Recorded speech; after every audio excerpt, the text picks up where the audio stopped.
Those glasses are so cute. I should have worn them Should have brought them today back, for G Money because Gary wasn't here. Welcome to Hoops James, everybody. Christine Williamson and Gary Striewski in the studio. Yep. I want to say something really quick about that Kendall Jenner note. I got the most epic shirt. Yes. And I can't wait to wear it one day for this NBA playoff season. And that's the tease. What a tease. Yeah, exactly. Some foreshadowing right there. Also, we have a third member of our squad. It is one Brian Windhorst. Hello, and everybody's favorite home gym. What could be this shirt? What could this shirt be, Gary? I mean, what do you think she's talking about? It's so good. That's very strange. It's so good. It's such a good strange. shirt. I just ordered it on Etsy, so TBD on that. Oh, so we know this is going to be like some one-on-one stuff. This is not for the Gen Pop. This is not mass-produced. This is going to be some exclusive heat. I'm really excited about it. It has to do with that thing that we were talking about. I thought maybe Kendall Jenner sent her a shirt. I didn't know what you were talking about. Also not outside the realm of That possibilities. could have happened too, maybe, possibly. Okay, so we got a lot to get to. We're going to talk a little bit about some round one grades. Brian and Gary are going to give them some teams some grades. And then we're going to do a little Warriors King preview because Game obviously 7, baby. that Game 7 is going to be huge in Sacramento. But first, let's talk about what happened last night, shall we? Nuggets hosting the Suns for Game 1. And Jamal Murray was putting on a show. Finally back healthy, scoring at will, and continuing to add to his postseason glory. He finished with 34 points, 9 assists, hitting 6 3-pointers, and some timely buckets in the fourth to stop any momentum of a Suns comeback. The Joker post-game said that Murray called Murray the best player, and it's easy to see why after Game 1. So, Brian, I'm going to start with you on this one. What kind of statement did the Nuggets make against with the rout of the Suns in Game 1?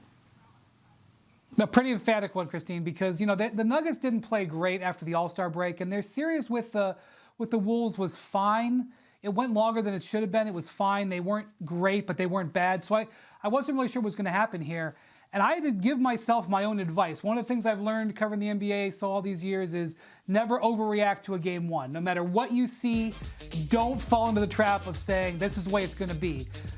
And the Suns better hope that holds true because this was a very worrisome performance because the Suns actually shot the ball and played really good offense in this game and were never in it because they got a math problem. And I am not a math whiz, but let me just tell you a couple of numbers. The Suns shot 51%. That's great. In fact, for most of the game, they were like 55, 56%. And they got worked. And the reason they got worked was because Nuggets had 17 more shots and 9 more three-pointers. And I'm not sure that that's going to be balanced the rest of the series because I think Denver is going to be good on the boards, and I think that they're going to be a better three-point shooting team because the Suns just don't take that many. So they got to equalize the math because I'm not sure they're going to shoot 51% every game. They are a very good shooting team. They've been averaging over 50%. They did against the Clippers, but this is a different challenge, and it was a great statement by the Nuggets that their formula could work against Phoenix. I am glad, Wendy, that I was not present during that lesson in which we are not supposed to overreact to Game 1s in series because I am going to do the complete opposite and overreact because what I saw from Denver last night leads me to believe, no, they're not going to sweep the Suns, but man, you can convince me very easily that they're going to make quick work of them. Am I talking 5 games? Not outside the realm of possibilities because the math isn't mathing, and because of that, the Nuggets are a scary, scary team. Are they 18 points better for the next 3-4 games than the Suns? No, absolutely not. But while Denver is hitting all their shots and Phoenix is shooting 50%, Devin Booker and Kevin Durant are making NBA history as 2 teammates scoring 25 or more in 6 straight playoff games. There's only one other duo that's ever done that before. So while they're still getting their points, the Nuggets are getting more. And I think head coach Monty Williams clued in on something after the game that is very, very telling when he said, we got out-physicaled. And you do not want to be on the receiving end of taking that punch in the mouth, which the Suns did last night in Denver. Man, the Nuggets look good. Gary, you're from Denver, right? You're a Nuggets fan. Maybe I always forget if maybe you're that's a why I Nuggets leaned into that a fan little or bit. like what. You're a Nuggets fan, right? Yeah, I love seeing teams from the 303 do well. Okay, got it. All right, let's talk about Jamal Murray a little bit. I hate when we call players playoff name because I feel like we should be a little bit more creative with that. He is. But playoff Jamal, playoff Murray, however you want to shake it, is an absolute bucket. Do you think, Brian, that he's going to be the reason that the Nuggets do exactly what Gary hopes that they will do? Yeah, well, he's a matchup problem for Phoenix because they start Chris Paul at point guard. Chris Paul cannot cover Jamal Murray for about 5 different reasons. So they actually made a lineup change. They were awesome in that series against the Clippers, and Torrey Craig, who was in the starting lineup for that series, was great. But they kind of tipped their hand about how worried they were about Jamal Murray because Monty Williams changed the starting lineup and put Josh Okogie in there to defend Murray. So right off the bat, it's a bad matchup. That's before Murray gets hot, and Murray was hot. They have a problem matching Murray's athleticism and his ability to relocate around the court and play off of Joker. So Murray, we know that we're going to get a certain output from Joker every single night, even when he plays bad. He didn't even have a good shooting night by his standards. By his standards, yesterday's game was just okay, but he still put up 20 and 17 or something like that. What the swing player is Murray, because if he's good like this, Gary, I think you may be getting your boys into the conference finals. I mean, listen, the way they're putting together things on the offensive end, and I think there's a large enough sample size that we're seeing from the Blue Arrow, who has been in Denver now for 6 seasons. And remember, 2 seasons ago when the Suns swept him out of the second round, he didn't play that year because he was rehabbing from that ACL. But he took the Nuggets to that Western Conference Finals against, those Suns in the bubble. He was built for the playoffs. Jimmy Butler and Jamal Murray are just 2 different players when it comes to the playoffs, and I'll put that into perspective with a couple of points, right? Literally, Jamal Murray is a 20 points per game average scorer in the regular season this year. In his 3 postseasons that he's played, he averages better than 25 points per game. Last night, he had his 11th 30-point game in the postseason. He is 4th on the Nuggets all-time list in that category. It's Alex English, it's the Joker, and it's Carmelo Anthony, and then it's Jamal Murray. He's built for the playoffs, and of course, I'm getting kind of high on my own supply. It is Denver after all, but 6 of 10 from three-point land. And the Joker doesn't even have to be the MVP when you got Jamal Murray playing so effectively and efficiently. I would also like to point out that just when you were flashing the 4, I was remembering the fan. That's true. The Suns fan Suns punched ain't out the doing guy it in in Suns in 4. 4. Yeah, exactly. Not Ain't this happening year. this year. Not this year. Exactly. Just go ahead and put that down. Okay, so I want to talk about something that we saw on social media. I mean, it happened in the game, but they talked about it on social media. And Gary, I want you to tell me exactly what DeAndre Ayton is doing in this moment, because I mean, he should be. This is what you know. What DeAndre ain't doing is playing defense. That's what he ain't doing, and I stole that from somebody who commented on it on ESPN's Instagram post. Wow, just biting But people. yesterday morning on SportsCenter, Corey Alexander, who's calling the game on ESPN Radio, said that DeAndre Ayton had to absolutely be the X factor because he is the starting center. He is the big that's supposed to go toe-to-toe with the Joker. DeAndre Ayton had 4 fouls. He had less than, I believe, 20 points. His plus-minus was minus 20 in 30 minutes played. And, oh, yeah, the guy behind him, Bismack Biyombo, had played 7 minutes, no offensive production. So, Windy, again, I'm not trying to, put the cart in front of the horse in this regard, but they don't have any answers for Joker, their starting center or otherwise. Ayton commented on that post, too, on Instagram. I don't know if he took it down, but he gave a little waving emoji. Oh, yeah, he did the applause hands. I'm like, because, sir, that's embarrassing. I don't but know. Okay. He likes to call himself Domin Ayton. They need some Domin Ayton in game 2. Yeah. Got it. Because that took me a minute. He needs to dominate He needs to probably actually try to do something. He's dominating these Instagram clips, and that's not good. She's like, got it. I was like, what? Yeah. Okay, so something else went a little, shut up. We got there. Something else went a little viral on social media, and that was Giannis post the Bucks getting eliminated from the playoffs. Take a listen to this. Do you view this season as a failure? Oh my God. Okay, because I'm not that up. You asked me the same question last year, Eric. Okay. Do you get the promotion every year on your job? No, right? So every year you work is a failure. Michael Jordan played 15 years, won 6 championships. The other 9 years was a failure? That's what you're telling me? No, I'm asking you a question. Yes or no? Okay, exactly. So why you asking me that question? It's a wrong question. There's no failure in sports. There's good days, bad days. Some days you are able to be successful. Some days you're not. Okay, let's start with the Bucks. I don't like sad Giannis.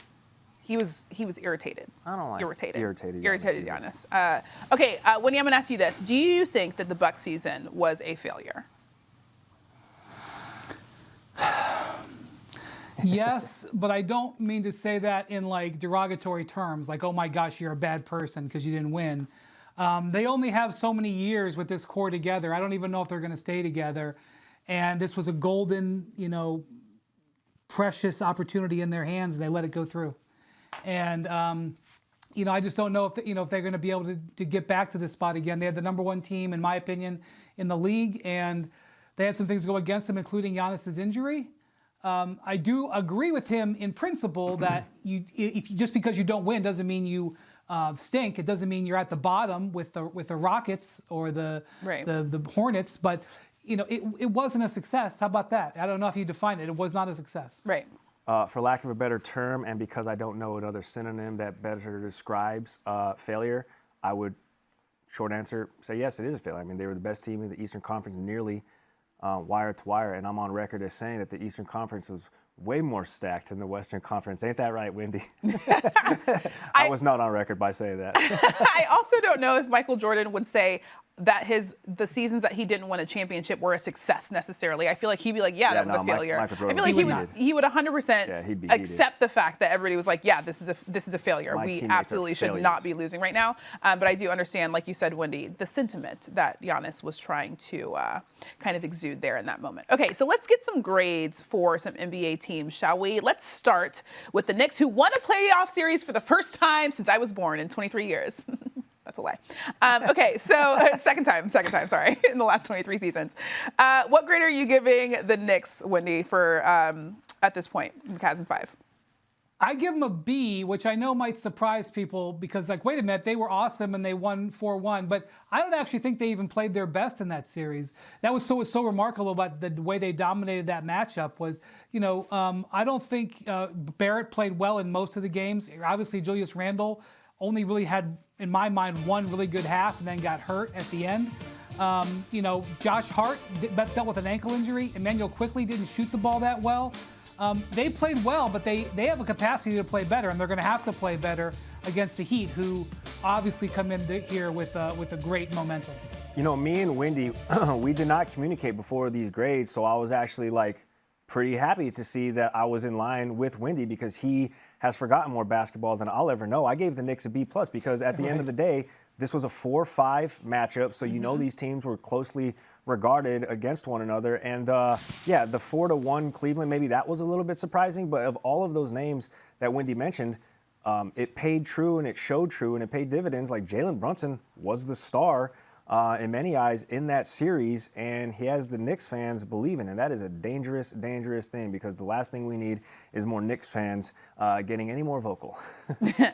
Okay, let's move on to the Western Conference and talk about the Suns, or not the Suns, excuse me, the Clippers, who played the Suns in the first round of the playoffs. What grade would you give them, Wendy? Incomplete. I used to hate that concept of an incomplete grade, and I would say someone who's tasked with giving grades and saying incomplete was a cop-out. But how can I judge this team? I was with that series, and I can't tell you how excited Ty Lue was after Game 1. He threw this, weird game plan that set the Suns off, sort of off kilter. Kawhi looked awesome, got 38 points, getting to his spots. I think they felt like we're going to be able to get through this series, get Paul George back in the next round, and here we go. And then wham. You can't evaluate them without George and Chris Paul. Without George and Kawhi Leonard. So incomplete and disappointing incomplete. Okay. Yeah, I gave him a D. Did not complete the assignment. And I think you have to evaluate the pieces that are presented right in front of you. If Kawhi is going to be there and he was coming back, and Paul George, of course, with the knee, and then Kawhi with the knee. You have to evaluate based on what's actually happening. So I guess it's just further proof, and I know there's been so much discourse over the last couple of weeks about talking about Kawhi and a player that you can't rely on and a superstar who always falls short except for that one time in Toronto. In recent memory, of course, his Spurs years were something different, but now he's on the other side of 30. So I give him a D because, Russell Westbrook can't be your best offensive player in that series against the Suns. Well, as we know, and we talked a bit offline about, Westbrook is already on vacation. I feel like he's just living his life. Where's he at? He's in Cabo, but I won't tell you where. Okay, so let's move on He's at a to Marriott. the Miami Best Heat, Western. who became the 6th number 8 seed to take down a 1 seed in the first round. They took down the Bucks. What would you give them, Brian? You have to give him an A because, Yep. my gosh, what an incredible performance. Yep. Jimmy Butler gets A++, just tremendous showing. And the thing about this is history will remember this as one of the great upsets in NBA history. I don't know if history will remember that they lost 2 rotation players for the season in this series.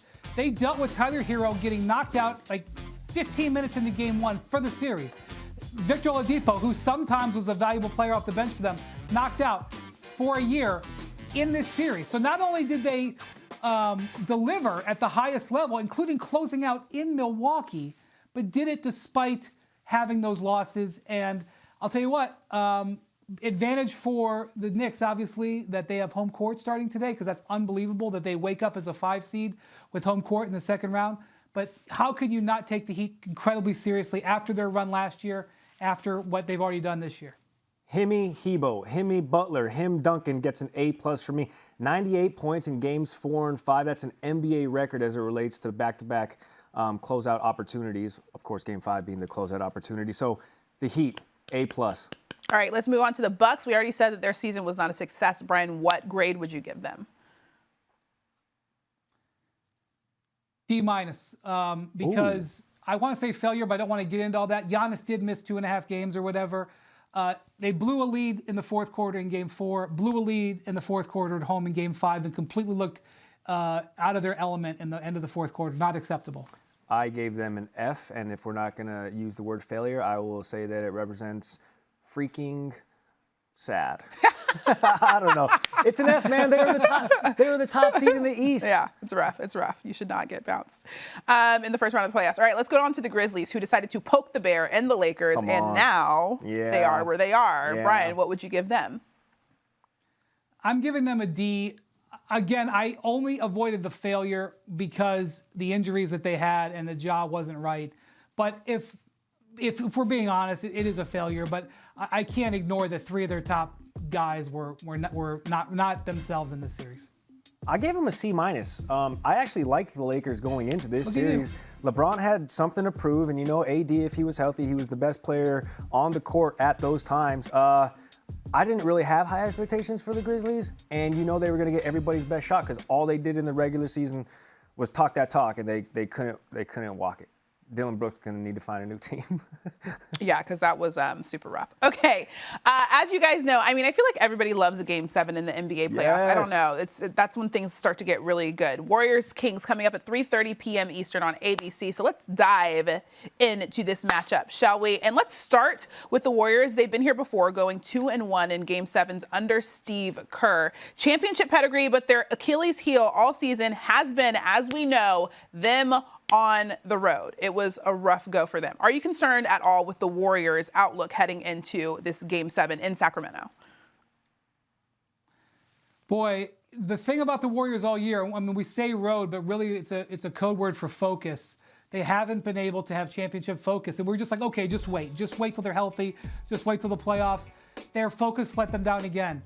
Sacramento was playing in a closeout game. Did the Warriors forget what it's like to be in a closeout game? They've only played 28 series in the last decade, and they did not come in with focus. And that is indicative of the way they have approached this season. They're capable of everything, but they are not treating the season like a team that wants to win does. They haven't treated it that way since the start of the season. They have got by the skin of their teeth. They got into the 6th seed by the skin of their teeth. They had gotten themselves a closeout opportunity at home. They didn't take advantage of it.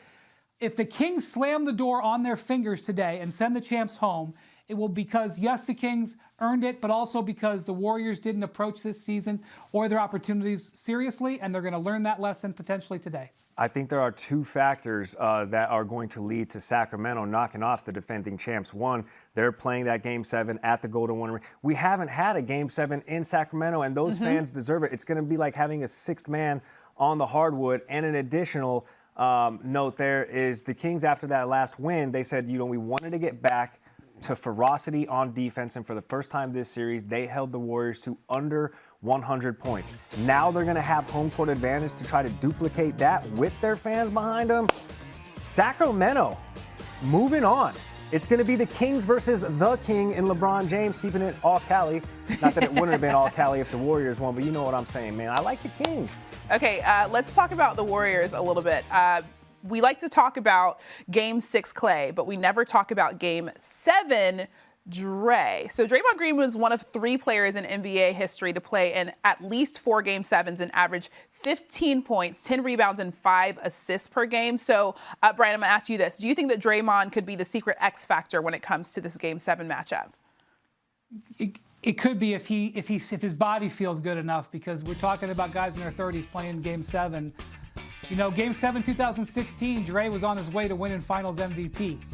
I think it was the last time in his career he scored over 30 points, if you can believe it or not, was Game 7 2016, which they obviously lost.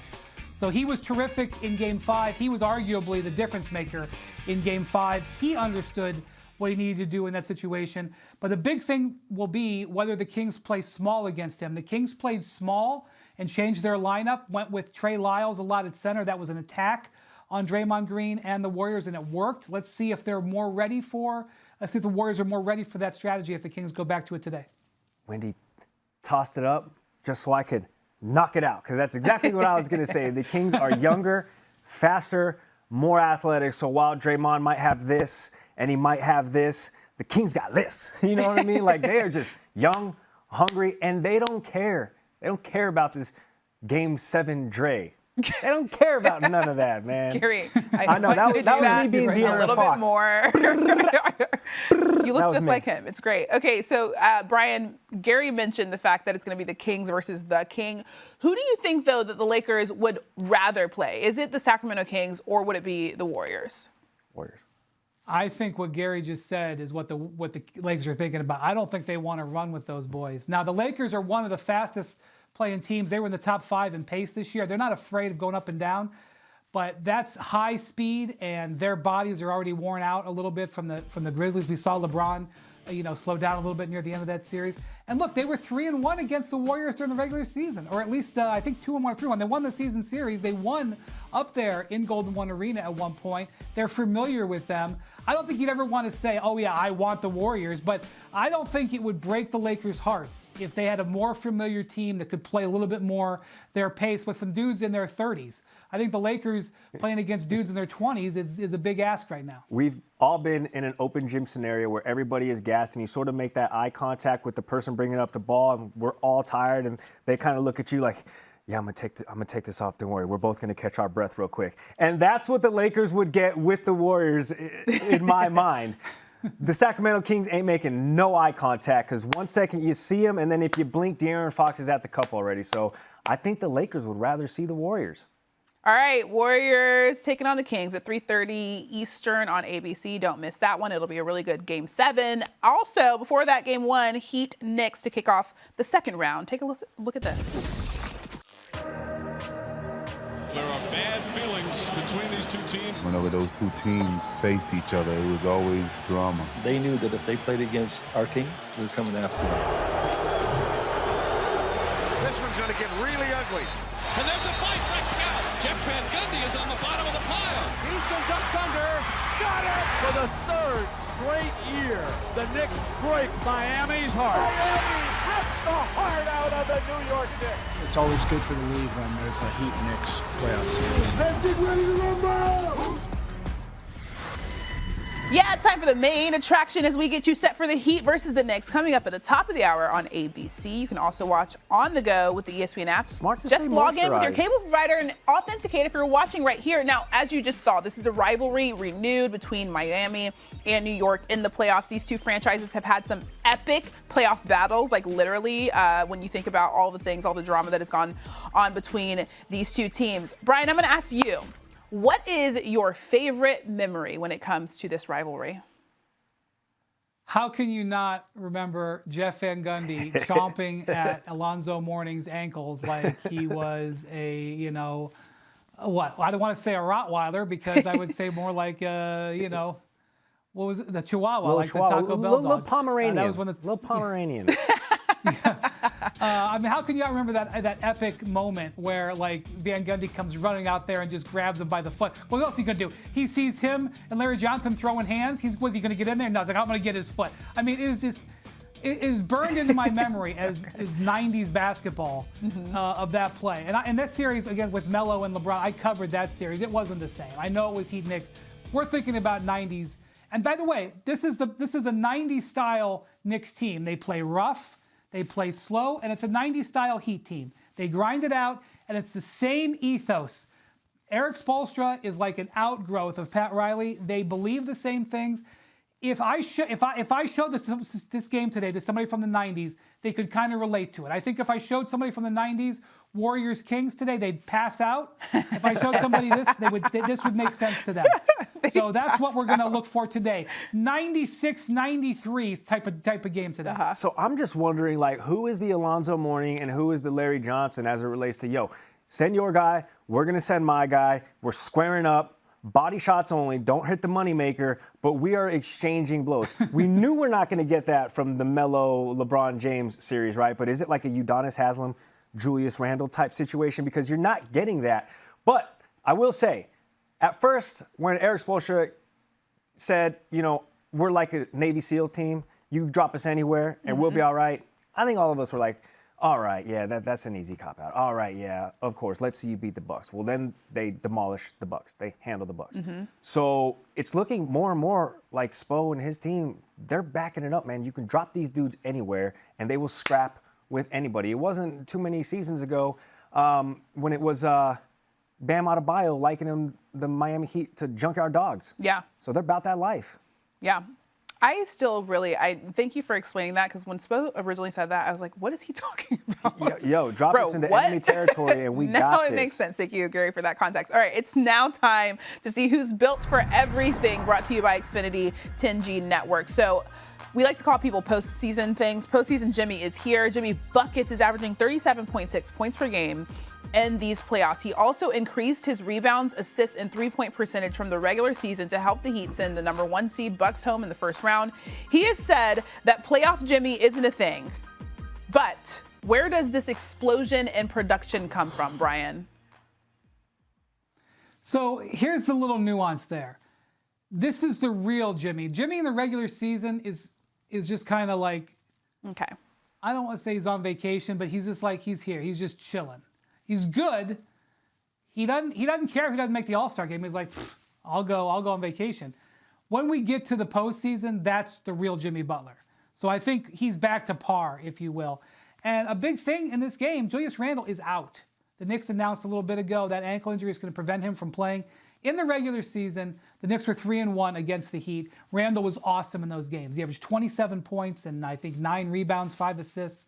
He was a vital player in those games. Without him today, that's a green light for Jimmy Butler, because he knows he's just got to get one in New York. Get one in New York, and that's going to be the key. And maybe I did watch Randle work out before the game. He is able to move on that ankle. He's getting closer. He might be able to come back in game 2. But I think Jimmy Butler smells the opportunity today. He knows that this is going to be a different paradigm for the Knicks. Now they're all of a sudden favored. They haven't been favored in decades. And I think Jimmy smells it. And I think you will see premium Jimmy Butler, call him playoff, call him whatever. I think you'll see it today. So Udonis Haslem needs somebody else to fight, because Julius Randle right now, he's hobbled on an ankle. The one X factor, because everything that Windy said is spot on, and Jimmy Butler was built to run a small business, a coffee business, and play playoff basketball. But the best defender on Jimmy Butler this season, who held him to 27% from the field, is on the other team, in Josh Hart. So I would love to see just how much of a nuisance of a pest or any kind of factor Josh Hart will be on Jimmy Butler when he's ISO'd up on him on the defensive side of things, because I think that could be an actual factor here. By the way, speaking and they are starting him today, Christine. Okay. They are starting Josh Hart. Quentin Grimes was out with a shoulder injury, so Josh Hart moved into the starting lineup. And the question was, when Quentin Grimes comes back, what's Thibodeau going to do? Grimes is cleared to play. Josh Hart remains in the starting lineup, I think, because of what Gary just said. They like the matchup on Jimmy, if you can like a matchup on Jimmy. Yeah.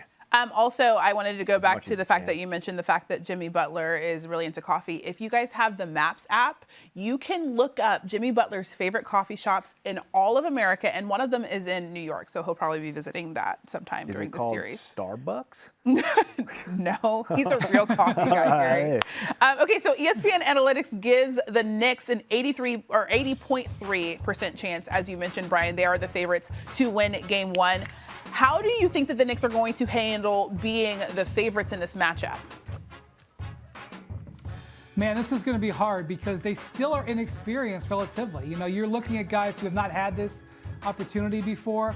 I do think that Jalen Brunson and Josh Hart give them a confidence that I think we underestimated coming into this postseason, because those guys have a lot of time together. They got their 10,000 hours together from their college days in Villanova. Those guys were awesome in Villanova, and they took care of teams where they were supposed to get beat. And I don't want to try to pretend like college basketball is the same, but when Jalen Brunson looks over and sees Josh Hart and vice versa on the court together, they are confident.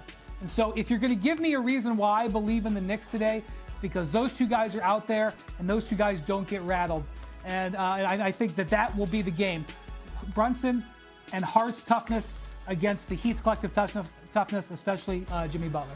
Is the 10,000 hours, is that a Malcolm Gladwell drop? Is that what that was? I think that's the correct author. Boom, Malcolm Gladwell. Fantastic author. I think ESPN needs to rerun those numbers on the computer based off of that lower third chiclet. Julius Randle out Game 1. That being said, I think every single one of these games this series should be a coin flip, because you got two teams who, at this point, coming out of the first round, really didn't have anything to lose in those first round series, and now here they are with a trip to the Eastern Conference Finals on the line, depending on how this plays out. So I'm fired up. Just like the Knicks and the Cavs were one of the funnest, or supposed to be one of the more fun series, I think this one is going to offer the same. It'll be a good one. Go watch it right now, and we will see you guys next week. Thanks for watching Hoop Streams. We'll see you later, Brian. What the hell's Jimmy got Bye-bye. on his shirt?